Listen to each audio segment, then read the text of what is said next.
Alors, chers frères, nous poursuivons ce matin notre série de méditations sur la doctrine de la justification par la foi seule. Cette glorieuse grâce, cette glorieuse bénédiction qu'est la justification pour tous ceux qui ont mis leur foi dans le Christ Jésus.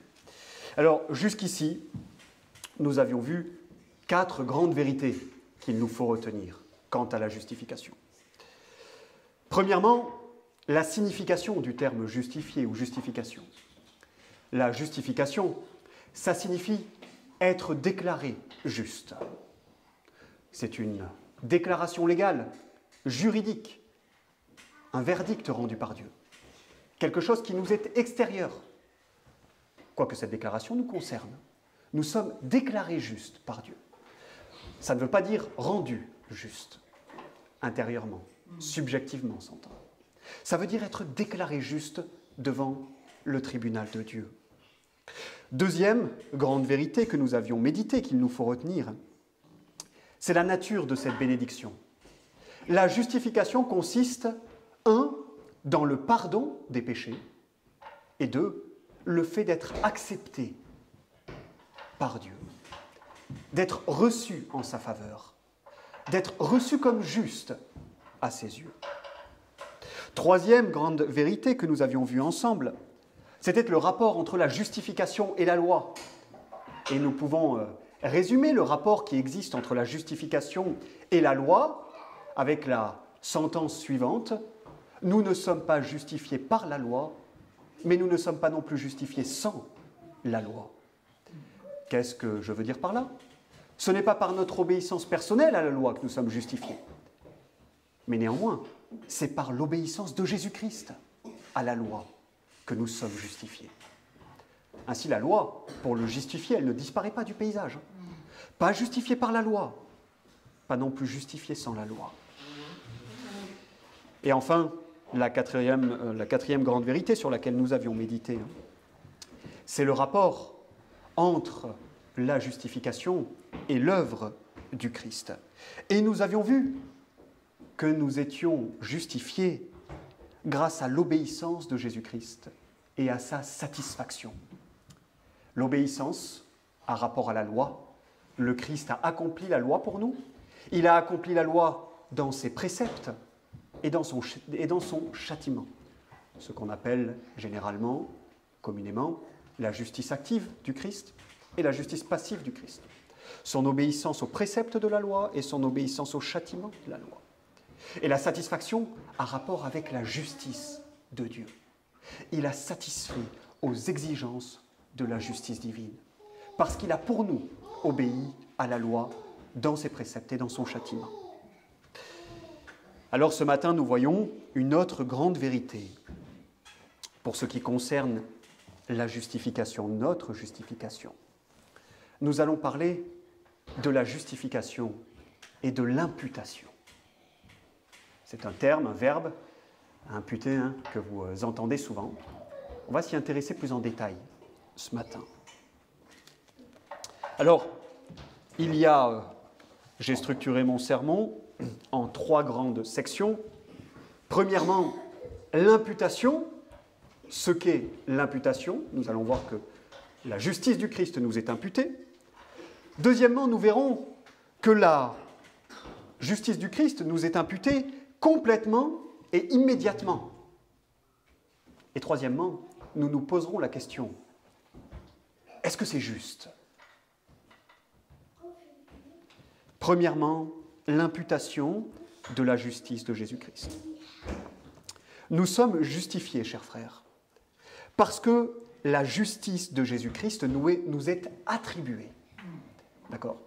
Nous sommes justifiés parce que la justice de Jésus-Christ nous est attribuée. Quand je parle de la justice de Jésus-Christ, normalement, vous le savez, avec les méditations de ces dernières semaines, je ne suis pas en train de parler de ce qu'on appelle communément la justice essentielle de Jésus-Christ. Qu'est-ce que ça veut dire, la justice essentielle ? Ça veut dire la justice qu'il possède en tant que seconde personne de la très sainte Trinité, la justice considérée comme perfection de l'essence divine. Ce n'est pas cette justice qui nous est imputée. Cette justice, le Christ seul la possède, lui et les deux autres personnes de la Trinité. Jamais cette justice ne nous est communiquée d'une manière ou d'une autre. Lorsque nous parlons de la justice de Christ, chers frères, nous parlons de son obéissance et de sa satisfaction, ce qu'on appelle parfois la justice médiatoriale du Christ, sa justice de médiateur, c'est-à-dire son œuvre, ses mérites. Lorsqu'on dit que la justice du Christ nous est attribuée, il est question de son œuvre, des mérites de son œuvre qui nous sont attribués. Pas d'une disposition morale qui serait dans le Christ et qui nous serait communiquée. Non, il s'agit de son œuvre et des mérites de son œuvre. Cela nous est enseigné assez clairement dans la Sainte Écriture. Si nous regardons par exemple dans l'épître que l'apôtre Paul écrit à l'église qui est à Rome, donc Romains chapitre 5, au versets 18 et 19, nous trouvons qu'il est écrit « Ainsi donc, comme un seul péché a valu la condamnation à tous, les hommes de même, par une seule justice, tous les hommes recevront la justification qui donne la vie, car comme par la désobéissance d'un seul homme, plusieurs ont été rendus pécheurs, ainsi par l'obéissance d'un seul, plusieurs seront rendus justes. » Ici, c'est l'obéissance du Christ que l'on contraste avec la désobéissance d'Adam. C'est un acte d'obéissance qui nous est imputé. L'œuvre du Christ, son obéissance à la loi, qui nous est imputée. Un seul acte de justice, l'obéissance d'un seul. Voilà ce qui nous est imputé. L'obéissance du Christ, son acte de justice. Alors, maintenant se pose la question, très bien, les mérites du Christ, la justice du Christ nous est imputée, nous est attribuée, pardon. Mais comment nous est-elle attribuée? Eh bien, c'est là que rentre en jeu ce qu'on appelle l'imputation. Les mérites de Jésus-Christ, son obéissance, sa satisfaction, sa justice nous est attribuée par imputation. Par imputation. Et maintenant donc la question, la grande question, qu'est-ce que cela veut dire, imputation?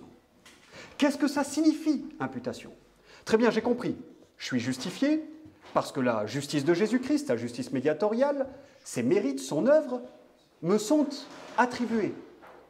Ils me sont attribués par imputation. Mais qu'est-ce que cela veut dire, l'imputation? L'imputation, c'est simplement mettre au compte de quelqu'un un mérite ou un démérite. Et c'est à raison que nous avons lu dans le Nouveau Testament l'épître que Paul écrit à Philémon, parce que nous trouvons, alors appliqué évidemment aux relations humaines, à la vie des hommes, un bel exemple d'imputation dans cette épître, au verset 18, Philémon, verset 18, où l'apôtre dira ceci.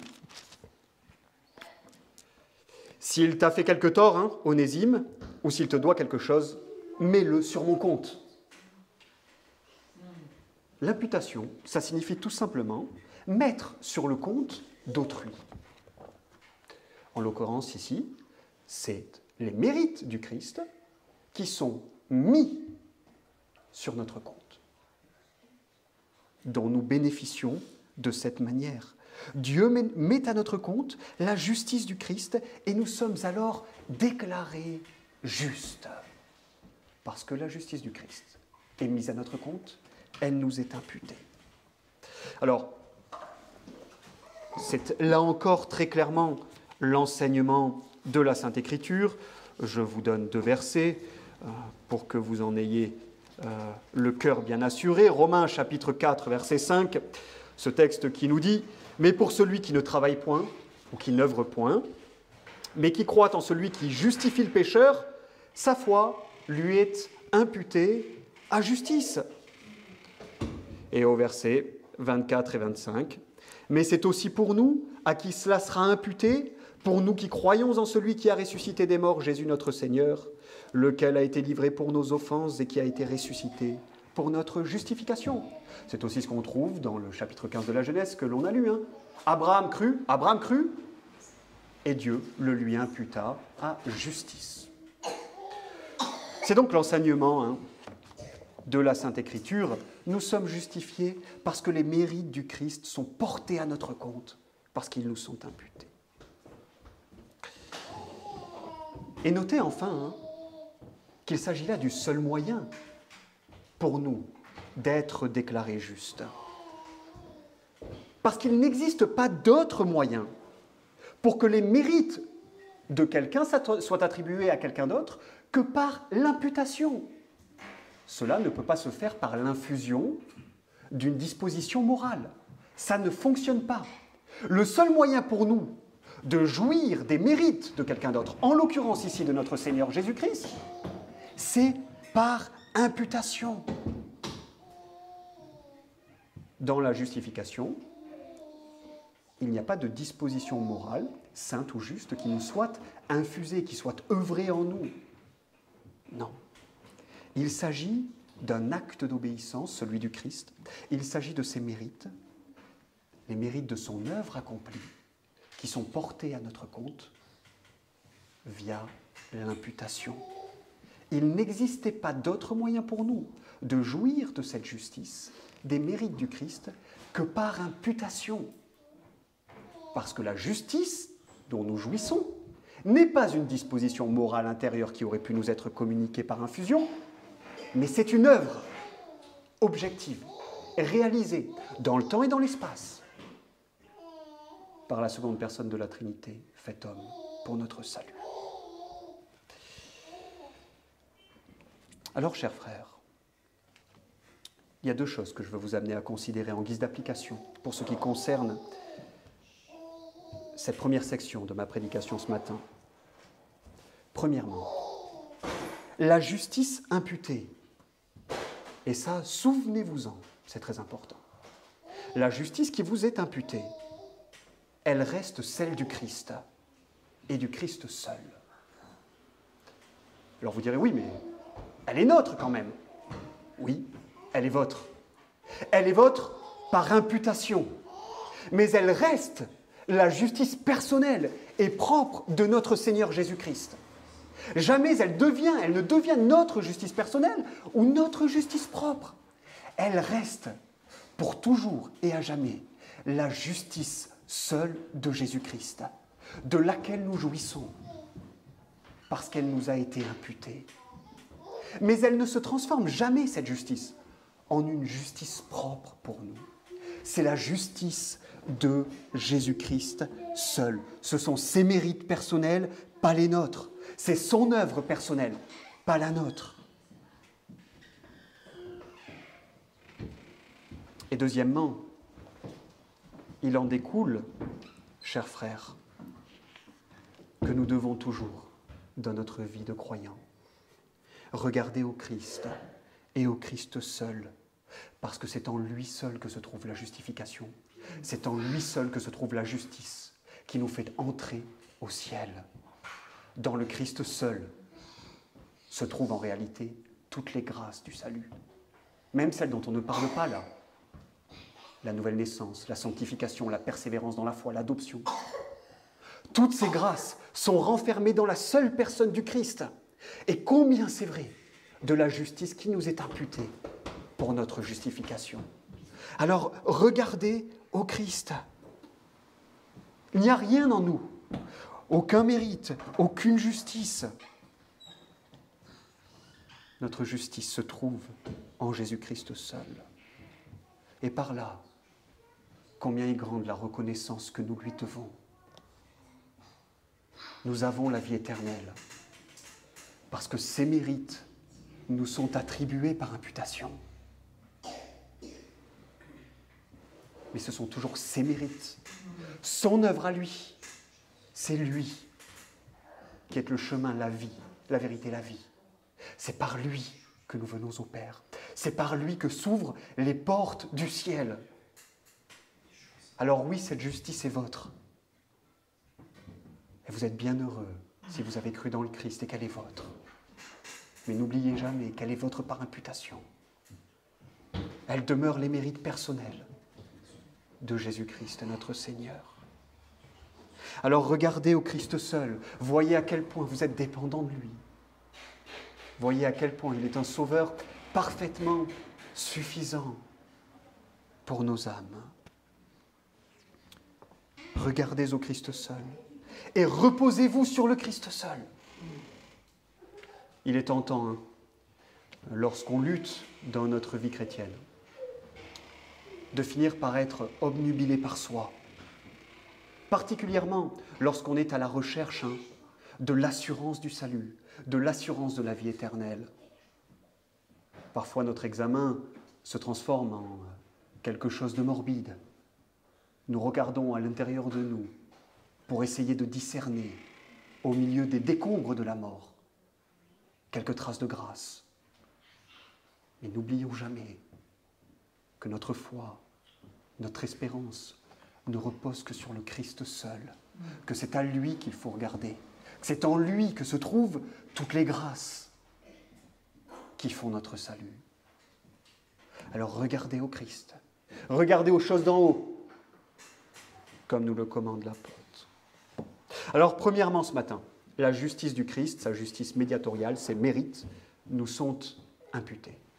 Deuxièmement, cette imputation est complète et immédiate. Alors, avant de poursuivre plus loin, vous l'aurez compris, j'utilise comme synonyme, de manière interchangeable, justice du Christ, obéissance et satisfaction du Christ et mérite du Christ. Tout cela, ça signifie la même chose. Tout cela nous renvoie à l'œuvre parfaite de Jésus-Christ. Ô combien cette proposition est importante. Nous sommes justifiés par l'imputation immédiate et complète de Jésus-Christ, de la justice, de Jésus-Christ. Alors qu'est-ce que ça veut dire? Être justifié par une imputation immédiate et complète. Immédiate, premièrement, ici, il n'y a pas de connotation temporelle. Immédiate ou immédiatement ne se prend pas dans le sens d'une séquence chronologique, dans le sens du temps. Parce que vous le savez, aussi bien que moi, il s'écoule parfois très longtemps entre l'œuvre accomplie par le Christ et la justification concrète d'un individu. Entre ma propre justification et l'œuvre du Christ, s'est écoulé 2000 ans, peu ou prou. Voyez ? Donc, immédiate ici, immédiatement, ne fait pas référence au temps. En fait, la signification du terme imputation immédiate est la suivante. Une imputation immédiate signifie qu'il n'y a pas d'autre justice, en plus de celle du Christ, qui nous serait imputée pour notre justification. Si vous voulez, il n'y a pas une justice intermédiaire entre nous et le Christ qui contribuerait à notre justification.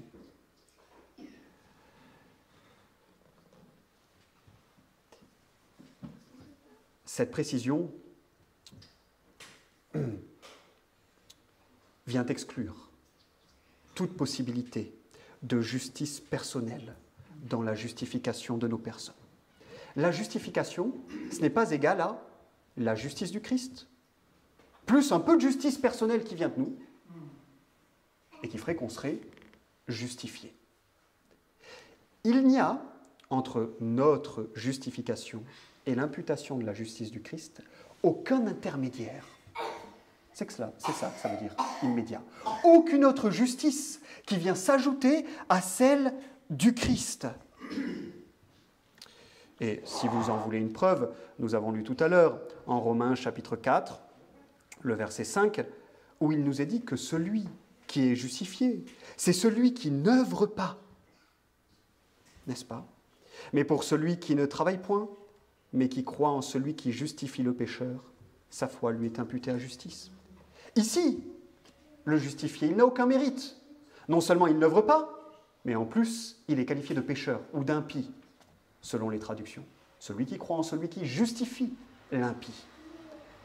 Entre la justice du Christ et notre justification, il n'y a pas de justice intermédiaire. C'est la justice du Christ qui nous est imputée. Et cette seule justice suffit parfaitement à nous justifier. Et on pourrait bien sûr en appeler à tous ces textes dans la Sainte Écriture qui nous rappellent que l'homme n'est pas justifié par ses œuvres ou par les œuvres de la loi. Celui qui est justifié n'a pas de justice propre. C'est directement la justice du Christ, mise à son compte, justifiée. Imputation immédiate, c'est ça que ça veut dire. Il n'y a pas de justice qui vienne servir d'intermédiaire entre moi et la justice du Christ. La justice du Christ nous est directement imputée et elle suffit à notre justification. Exclusion de toute forme de mérite personnel. Parce que ça s'est vu, et chez certains réformés, chez certains protestants, où l'on enseigne une doctrine de la justification, qui finalement est la suivante. Oui, en fait, c'est celle des Galates, auquel l'apôtre s'adresse. Oui, on est justifié, bien sûr, par la justice du Christ. Mais la justice du Christ est un peu de nos œuvres, un peu de notre obéissance évangélique, un peu de notre sanctification. Non, on est justifié par la seule et directe imputation de la justice de notre Seigneur, Jésus-Christ. Alors, imputation immédiate, mais imputation complète également.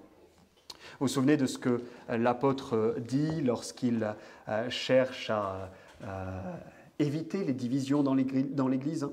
Christ n'est pas divisé. On pourrait reprendre cette devise et l'appliquer au sujet de la justification. Alors, cette précision, l'imputation est non seulement immédiate, mais en plus elle est complète, elle est dirigée contre une classe d'hommes peu particulière dans l'Église, qui ont connu quelques prospérités au moment de la Réforme, particulièrement au XVIIe siècle, qui existent encore toujours. Ce sont ces hommes qui pensent que l'on est justifié, mais qui nient que l'obéissance active du Christ nous soit imputée. Vous devez savoir ce qu'est l'obéissance active du Christ, on en parlait la semaine dernière. Le Christ obéit à la loi. Il obéit à ses préceptes, à ses commandements, ce qu'on appelle son obéissance active, sa justice active, et il obéit aussi à son châtiment, ce qu'on appelle sa justice passive ou son obéissance passive. Eh bien, il y a des gens qui pensent que, oui, la justice du Christ nous est imputée seulement pour ce qui concerne le châtiment de la loi. Il a pris sur lui le châtiment qui nous était destiné, mais il n'aurait pas obéi à la loi pour nous. Nous nous inscrivons en faux contre une telle déclaration. Christ n'est pas divisé. Sa justice est indivise. Il est impossible de séparer ces deux aspects de l'œuvre du Christ, son obéissance aux préceptes de la loi et son obéissance au châtiment de la loi. Et nous avons besoin de l'un comme de l'autre. Si Christ n'avait porté que pour nous que le châtiment de la loi, alors il nous faudrait quand même accomplir la loi, positivement, pour entrer dans le royaume des cieux. Prenez Adam. Adam n'avait aucune culpabilité avant qu'il chute. Et pourtant, il n'était pas justifié. Pourquoi ? Parce qu'il fallait qu'il accomplisse la loi pendant un temps de probation certain. Les deux sont nécessaires à la justification. Le fait de n'être pas coupable devant la loi, mais le fait d'avoir accompli la loi. Et nous avons besoin des deux. Nous avons besoin que notre culpabilité, que notre coulpe, que notre condamnation soit effacée, et nous avons besoin que la loi soit accomplie jusque dans ses moindres détails. Et ça tombe bien, c'est ce que le Christ fait pour nous. C'est cette justice qui nous est imputée. Mais gare à ceux qui voudraient nous priver de l'obéissance du Christ aux préceptes de la loi. Parce que souvent, c'est une fenêtre ouverte, là encore, à une justification qui est moitié par le Christ, moitié par les œuvres. Oui, d'accord, vos péchés sont pardonnés, mais pour entrer au ciel, il vous faut quand même accomplir la loi, y obéir. Au moins sincèrement, diront ces gens-là. Gare à ceux qui voudraient nous priver de l'obéissance du Christ aux préceptes de la loi. C'est la justice du Christ complète, entière, qui est imputée aux croyants. Et c'est seulement ainsi que la loi peut être honorée, magnifiée. Et pareil pour les exigences de la justice. C'est exactement ce que nous dit Ésaïe, chapitre 42, verset 21. Le serviteur vient pour honorer la loi et le Dieu de la loi. Il honore la loi en obéissant à ses préceptes et à son châtiment. Alors quelle bénédiction parfaite qu'est la justification. Elle est immédiate, cette imputation. Pas d'autre justice qui vienne servir d'intermédiaire. Et elle est complète. Tout ce dont nous avions besoin a été pourvu par l'œuvre du Christ. Nous avions besoin que la loi soit accomplie. Il l'a accomplie dans ses préceptes et dans son châtiment. Voilà la source de toute paix dans l'âme du croyant. Niez l'un ou l'autre, niez une imputation immédiate, niez une imputation complète, et vous retomberez par des chemins de traverse, tôt ou tard, dans une justification par les œuvres. Le seul moyen d'éviter cela, c'est de maintenir envers et contre tout que l'imputation de la justice du Christ est une imputation immédiate et complète. La justice du Christ nous est attribuée par imputation, premier point. Deuxièmement, cette imputation est immédiate et complète. Et troisièmement, on se pose une question. Est-ce juste ? Est-ce juste finalement ? Est-ce juste que je sois reconnu, déclaré juste par les mérites d'un autre ? Les apologètes catholiques romains, à l'époque de la Réformation et même après, parlaient de la doctrine de la justification des protestants comme d'une fiction légale. Comme d'une fiction légale. Et beaucoup se sont interrogés. Finalement, est-ce que c'est juste pour Dieu d'agir comme cela ? C'est à cette question que nous tâchons de répondre ce matin. Est-ce juste, finalement, que nous puissions être déclarés justes par les mérites d'un autre ?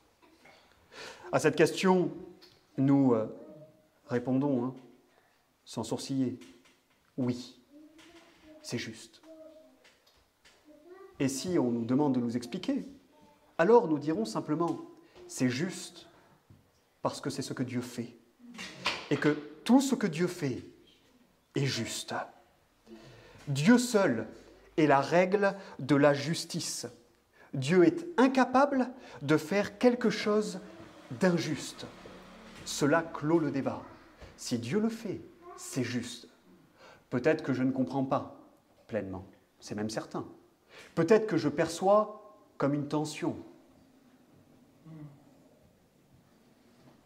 Mais cela est juste, parce que Dieu le fait.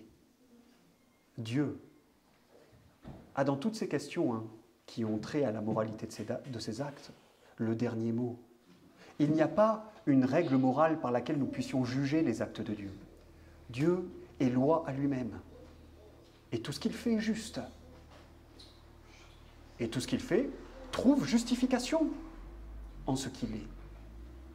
Oui, c'est juste, parce que Dieu le fait. Et ce n'est pas une fiction légale, c'est un mystère, et un merveilleux mystère qui nous est révélé dans la parole. C'est indubitable. Quiconque se penche sur le texte de la Sainte Écriture, avec un peu d'honnêteté, conclura que c'est la doctrine qui nous est présentée, qui nous est révélée.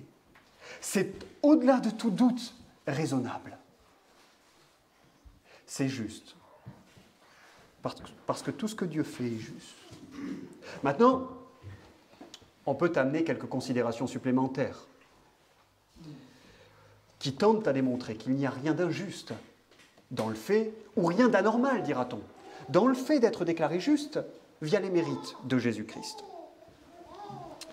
J'ai noté 4 de ces considérations supplémentaires qui vont venir, alors pas justifier ce que Dieu fait, Dieu est libre de faire ce qu'il veut, tout ce qu'il fait est juste, mais qui vont venir jeter un peu de lumière pour nous, là où il pourrait y avoir quelques tensions, quelques obscurités. Premièrement, première considération qu'il nous faut prendre en compte, l'imputation des mérites ou des démérites d'un autre est un fait incontestable du gouvernement moral de l'univers par Dieu. On y revient dans quelques petites secondes. Mais notez juste cela pour l'instant. L'imputation, soit des mérites, soit des démérites d'un autre, est un fait incontestable de la manière dont Dieu gouverne le monde créé. Deuxième considération supplémentaire, l'imputation des mérites ou des démérites d'un tiers est toujours liée avec la notion d'alliance et de représentants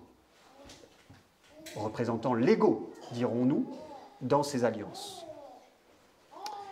Et j'en arrive à la troisième considération supplémentaire qui permettra de bien comprendre les deux premières. L'histoire de l'humanité s'articule autour de trois grandes imputations. L'histoire de l'humanité, l'histoire du monde créé, s'articule autour de trois grandes imputations. Et cela va venir mettre en lumière à la fois que l'imputation est un fait incontestable de la manière dont Dieu gouverne l'univers, et deuxièmement, que l'imputation est toujours liée à des notions d'alliance et de représentants. Survolons ces trois grandes imputations. La première imputation, pas dans l'ordre chronologique, mais dirons-nous dans un ordre logique. L'imputation du premier péché d'Adam à toute sa descendance par génération ordinaire. Vous le savez, c'est ce qui s'est passé dans l'Alliance des œuvres. Adam était notre représentant. Il a transgressé l'alliance, il a violé la loi, il a bafoué la justice de Dieu, et son péché nous a été à tous imputé. Son démérite nous a été imputé. Et notez bien, hein, ce ne sont pas tous les péchés d'Adam qui nous ont été imputés. C'est seulement son premier péché, seulement celui par lequel il a transgressé et brisé l'alliance des œuvres. Là encore, hein, on disait tout à l'heure, la justice du Christ demeure sa justice personnelle. Ce n'est pas nous personnellement qui avons mangé du fruit défendu, hein, qui n'ont pas là. C'est le péché personnel d'Adam. Mais son démérite est imputé. Il est porté au compte de tous ses descendants par génération ordinaire. Ce qui exclut évidemment notre Seigneur Jésus-Christ. Nous avons une première imputation, nous avons une alliance et nous avons un représentant. Adam était le représentant de l'humanité dans cette alliance. Deuxième imputation. On a tendance à l'oublier celle-ci. Hein. Peut-être que naturellement vous pensez qu'il y a deux imputations qui articulent l'histoire du genre humain. En fait, il y en a trois. Et la deuxième, on l'oublie souvent, mais c'est l'imputation de nos péchés, de notre démérite, à notre Seigneur Jésus-Christ.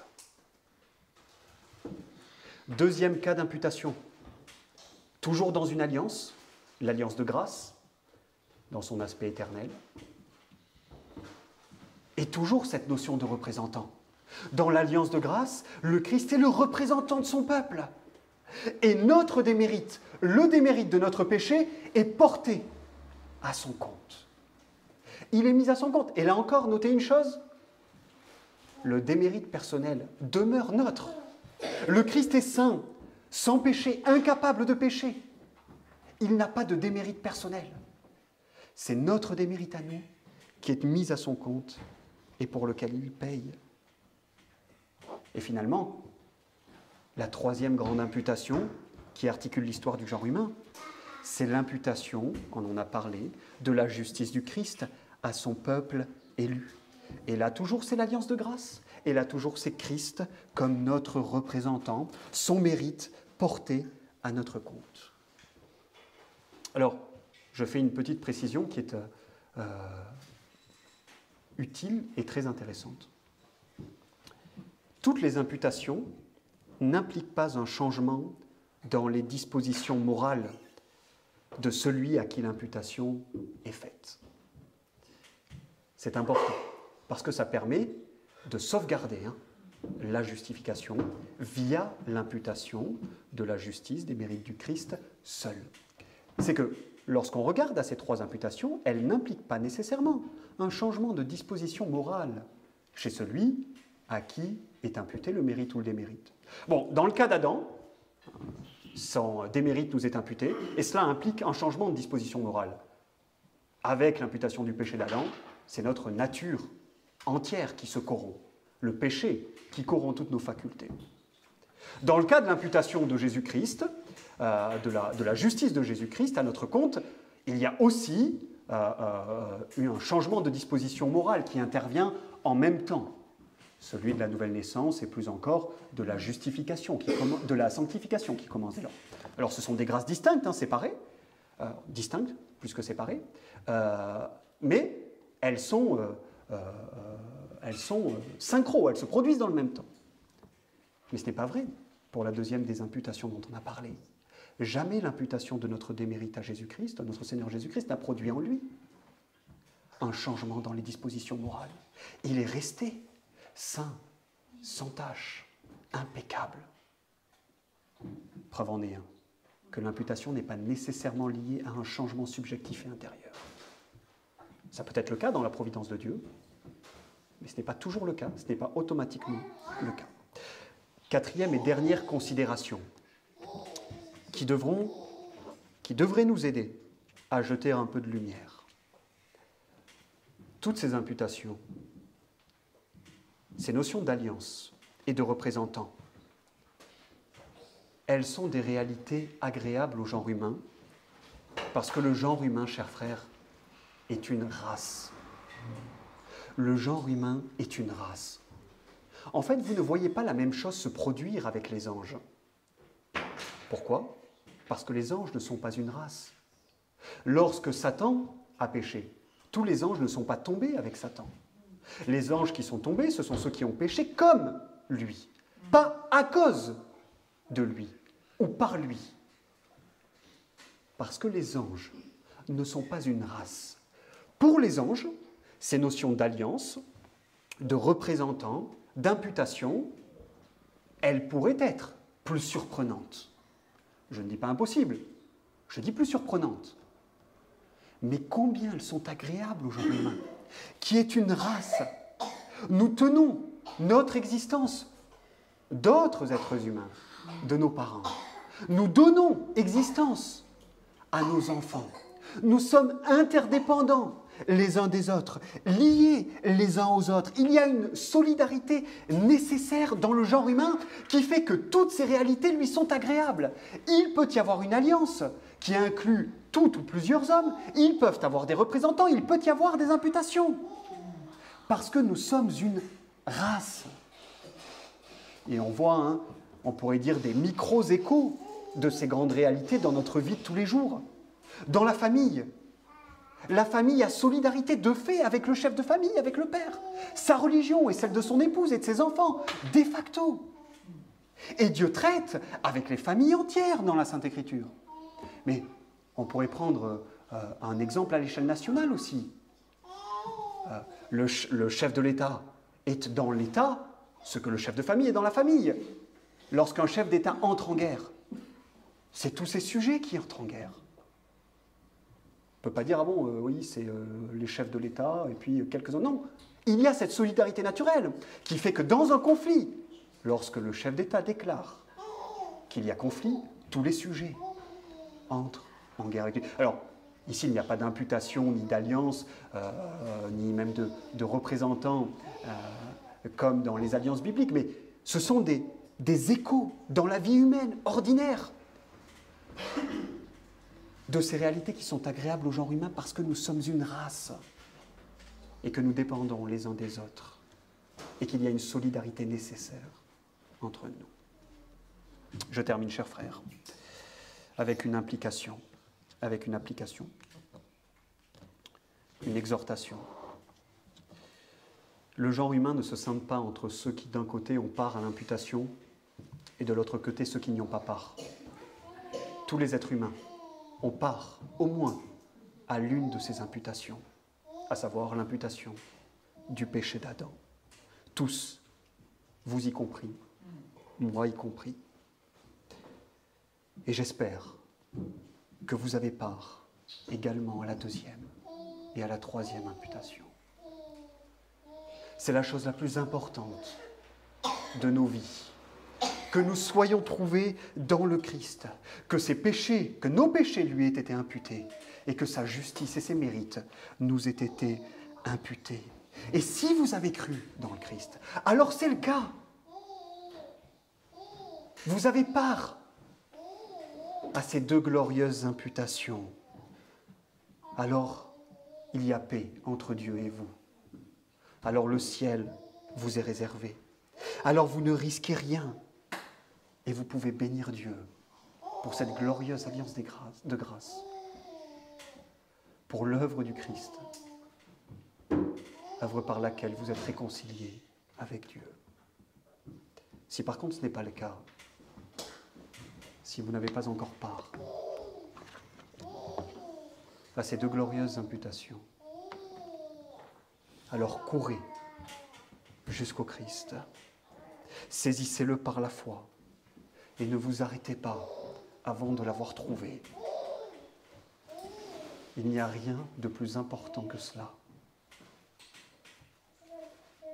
De sainte imputation de nos péchés au Christ et de sa justice à nos âmes dépend notre éternité à venir.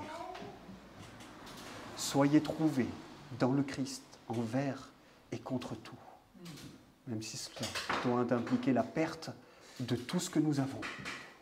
Nous devons être trouvés dans le Christ. Rien n'importe plus que cela. Soyez trouvés dans le Christ. Et le Christ invite tous ceux qui entendent son évangile à venir, sincèrement, en promettant qu'il ne mettra jamais dehors celui qui vient à lui. Courez au Christ, si vous n'êtes pas pleinement persuadé d'avoir part aux glorieuses imputations qui font l'alliance de grâce. Que le Seigneur nous accorde sa bénédiction et son aide. Levons-nous pour prier.